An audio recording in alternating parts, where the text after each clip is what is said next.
ati for me ma obi bia akwa aba shonko so e de ba POG Media so make sure obi bia say afei e no wa badwumadi we so a wo be like wo be share no subscribe to the channel na sane e be ya new political trending videos bia e ko twi ko brema bia no one sounds so to me akebi abusuan for ene ye call political highway no so no ensem bebre ne aso akote so akote say Ň0w ene gina Parliament all kasa speaker of Bagbin aka actually say Mr. time am dem on aso intimation so be come on to no what na say Ň0w catch speaker Bagbin say omoni minority peoples no money minority for ending year kra akoye say Parliament on minority for ne kasa dia yemfa nyansam ye botugu majority for ne kasa dia more number of times abi on person with kasa bi on betimi ya kasa Ň0w say catch speaker Bagbin so ontimi mechanic kasa mo ontimi mechanic konko mo ontimi mechanic kasa enshane omani nka de wona koma so impia speaker Bagbin order say omundum ne mic no na nyesa ontimi emane to aso bi or hardring or parliament or omundum ne mic na omusudum ne mic na afedie de Ň0w say kasa o parliament na akoye kasa huna obi anti de woka aro hosem bi pa ema majority leader minority leader Ň0w ebusia for moyenko ne nkoti de si e parliament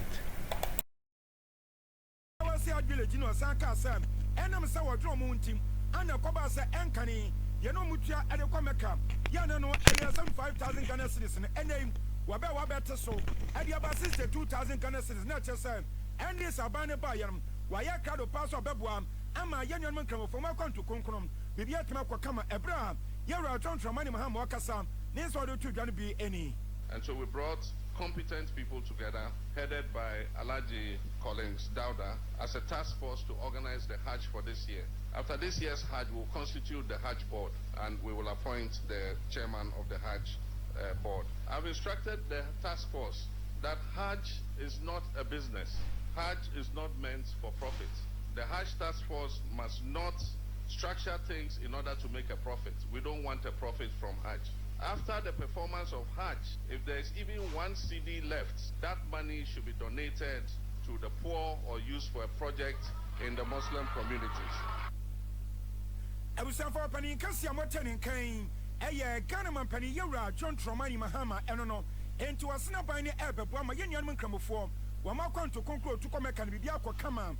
Ye first and some so, now yet the Nyachemu, I will to my dear Sunquam, and ye am not sure for one moody. Our Airport region, Sarin Hotel, Ninata, and its orientation, and an air cost from Drew, and some Rasha from Mabanum, Wabama Diansa, and ye, would to me a church on you may be, what you may have fun, you may be Musadia Payer. Now, when you may dear word, you bet to me Alcoso, Nasa orientation, my dear Sunquam, one may add the Yamam Rasha Fonum, and our Cobasa minority dom Kumanum, one with the air commerce, yes, sir, and no parliament Asiano, and yet just a no more question. Wabika say it's nothing to write home about. There's a Yamianuni and your minority in the Ayano. Ghana this year been and one more annual train. Yadi Abinum cancer your moyanum, and Yadiasa and Fanny Quemu. So our intention to Mediano, a Yanan 3 days, and more 80 of voter region home. Now, a Kobasa minority dom Kumanum was so found Ensham. I didn't tell one more job. I didn't tell no man Quasa Yomusi Epano. Said the enemy said to the Bia, a young year Alexander Ň0w.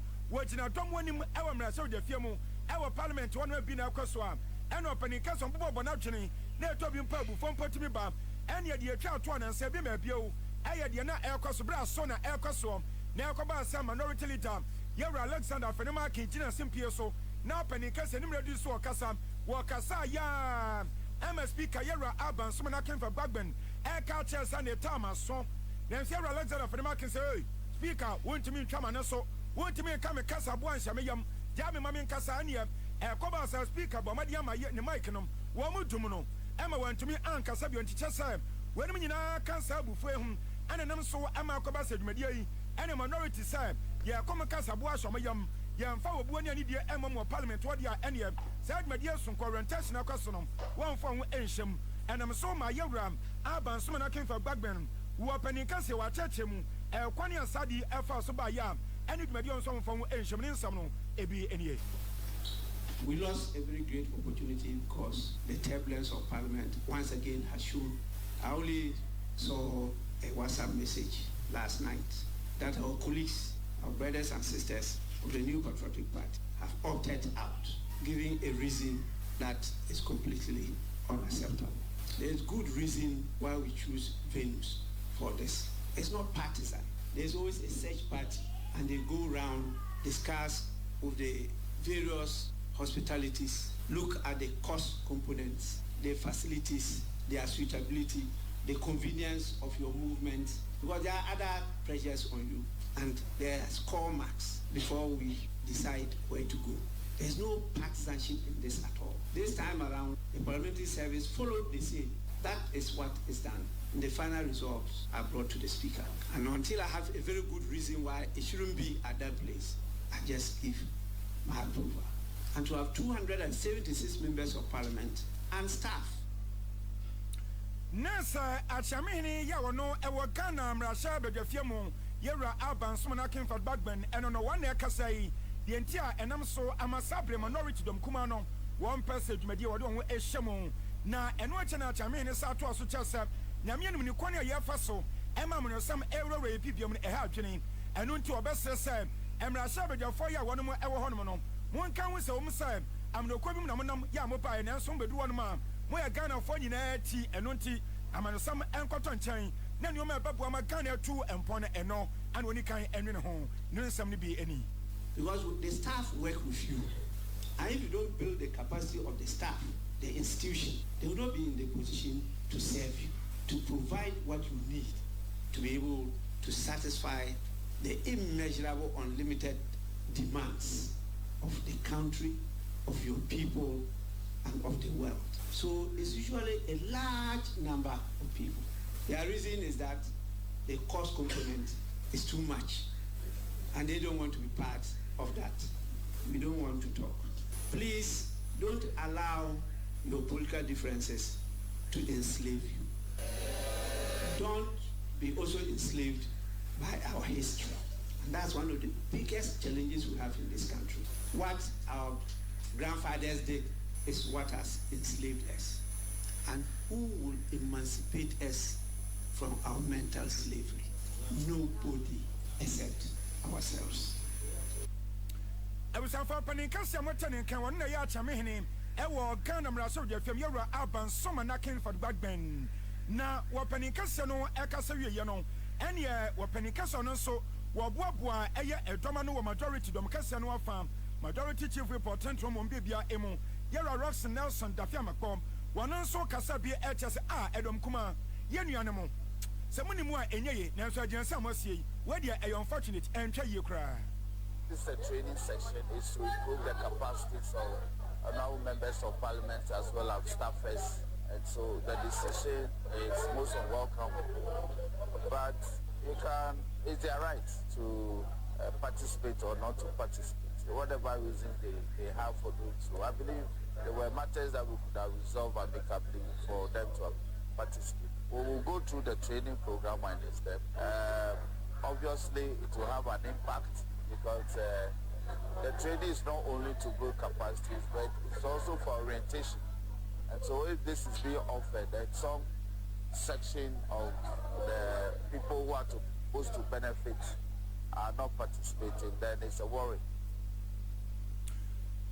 Ebusan for Penny Cassia Yamotan cancer, what one each moon, Ewa Ghana Mrasha Bejafiama wano, and we are Teneson, Cone Dombo Buffano, a day Emma Domcas majority whipple, Y0w Ross Nelson Dafiamako, and no, ye free parliamentary, Naya the Aniachimu, Ewa Catas Sapra, ye Jumti, any canca, ye Quania Yafaswa Yakon, Naya to me air to us and no, and I Mediason Quaco San Tasso enum, a 5th annual consortium day public lecture.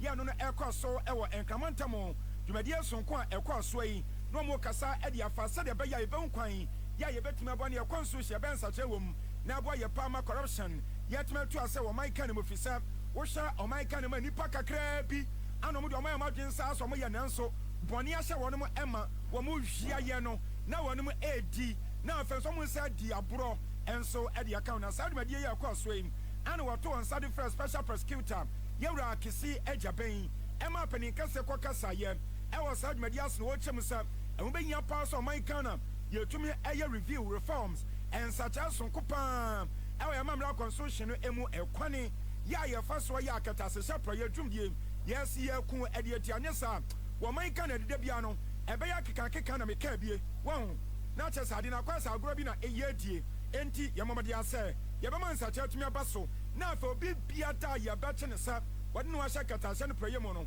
emna na so no mu yetumi atwe na so. It should occur to everyone here that truth is always the first casualty in any criminal inquiry. Those who engage in grand corruption are wealthy. They possess the means and the wherewithal to mount formidable campaigns of misinformation and truth distortion. They also pose a real and present danger to anti-corruption officials through intimidation, open threats, and actual harm, even to the point of killing. Third, corrupt activities are the most difficult to prove as they are carried out in stealth, and the state of mind accompanying such acts are often unclear. Fourth, corruption prevention is preferable to after-the-fact models of fighting corruption. This is because it is more productive and cost-effective. Better to prevent the outbreak of a stitch than to seek to sow it after it ensues. Upon this foundation, we must situate the fight against corruption in a comprehensive philosophical context. By this, I mean that we should examine the regime from an introspective reflection. Are we doing this because we believe it is the right thing to do? And will it produce the best results or consequences? On this call, we have to conceptualize anti-corruption legal concepts in a fundamental manner. That is, a review of the historical, philosophical, linguistic, economic, social, and political implications of law. Only then will the anti-corruption quest have real meaning as being firmly secured by law.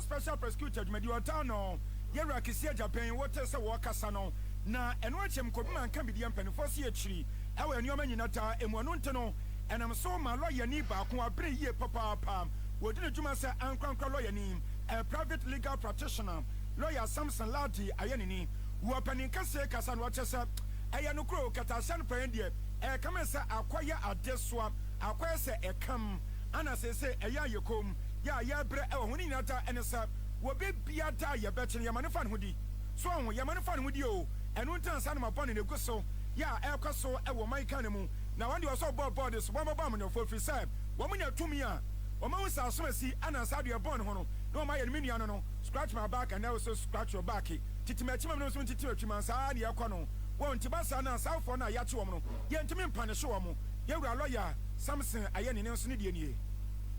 Politician has pocketed the money. The road is done and they tell you just a kilometer costs how much. The rains come and the road is washed away. It happens only here. It won't happen anywhere else. So the people who drive that kind of corruption, they are the politicians. When we are told that as much as 3 billion, not Ghana cedis, United States dollars is unaccounted for in this country every year. That's money that the people who give us know how the money came in, but how the money is spent is what they talk about. It's unaccounted for. What they mean is it's stolen. When Occupy Ghana picks 5 of the Auditor General's reports, 5 years, and does the, auditing and finds that in those 5 Auditor General reports, money that was stolen and misused is about 3 times what we are at the IMF begging to get to save our economy from collapse. That's the reality. And Domlevo keeps saying that because we are not punishing the corruption, that's why it's still with us. And it's actually growing very bad. Why should the people that we have decided they should help us fight the corruption be scared for their lives, go through a lot of risk, and they are not even resourced? The special prosecutor doesn't have the resources to do the work, but they are working. Well, no, enti adin the obi kan was yan share budget ha na afi ade kunsom na afi chese kata asa no pre na afi de o man kana ya onhwa na nye ya no nti kwane be fa so a ye betimi abre na se wasam no fo soro ho no en na te se lawyer ni private legal practitioner lawyer Samson Ladi ayeni wonen so ede na no atono bie ye free sa kata asa pre na lawyer fo nsem ma ye mfa ye ni nchemu e okwaye twumati emu na wani ono mo edo aye atidua Cashew Traders and Exporters Association of Ghana, CTAG, one of my enonom. One of the Ghana penny, J0w John Tromani Mahama, and I buy no Musamatan. If some were GD pass or power panel, Basha was Shomus or Babua, Emma Aya Cashew, Atidiam, Ed Mediano, Etimi Alphan Tumapa Ephraim, Wamo Alban on born in a Namino Conabaso, and a Fenabanabasonum. I know Massa Greek Minister, or known for Erico Pocus, or Bonabaso, it was a papanso so quay in Samano. A chance at Manwatiasia, Nuaban Wapaye, I met Metu and Pong, Wapan in Casada Association, and no, Yara Cabana Usu, and Wakasama one.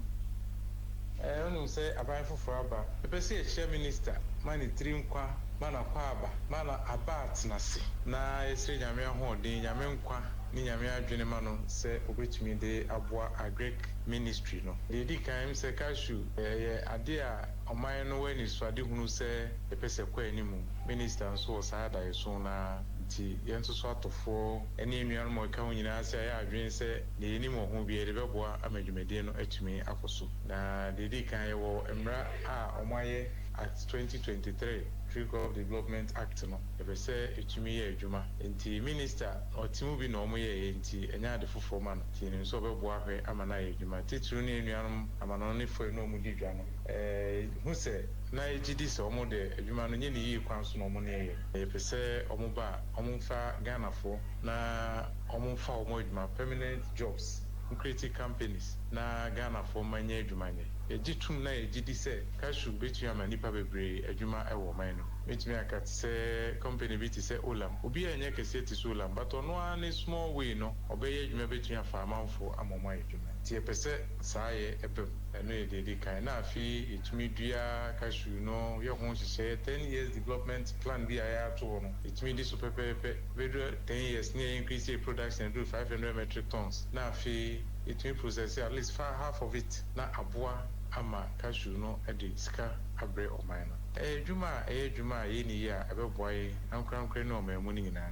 Nti e pese ne ne che na ni so ade hunu no na e boa na kwan bia Cashew twen boa ga na mine.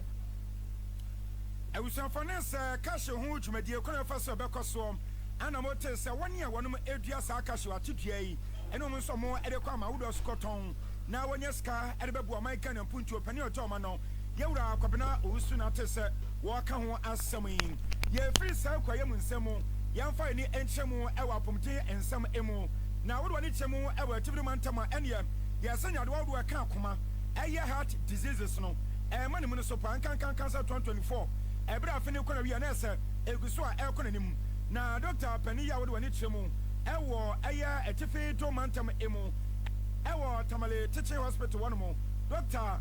Akuffo Addo wapanika say achemu say 2025 chemu coin no kwano nipa cha na cases so mrokwado ya na chese heart diseases aya de bia no waje no na ebro ha na bro 100 o na chese amanfo akoma no ya de won papa eno wapanika say ene ni asa afia sa afa ni yakoi ya mamadi an say ya bema nchechire no etima toso ni ensumpo ya braba ya pa wi agidem ni anomu ene numa bia ekwaso ye behwe ni ye afesa wote honomu na wusu akoma no asa said si bo first no entisa na osantempa no obamadi ansoro kwa ya sabia na kwanhwemu anasa woni baba ho so no na ageta ana wawu na do ebeko Dr. Addo bra wakasa no ni nsam ni binie showed that we had over a span of about 12 months we had almost 100 cases of patients coming in with heart attacks, okay, and realized that one of the challenges we've had in managing these patients have been the timeliness of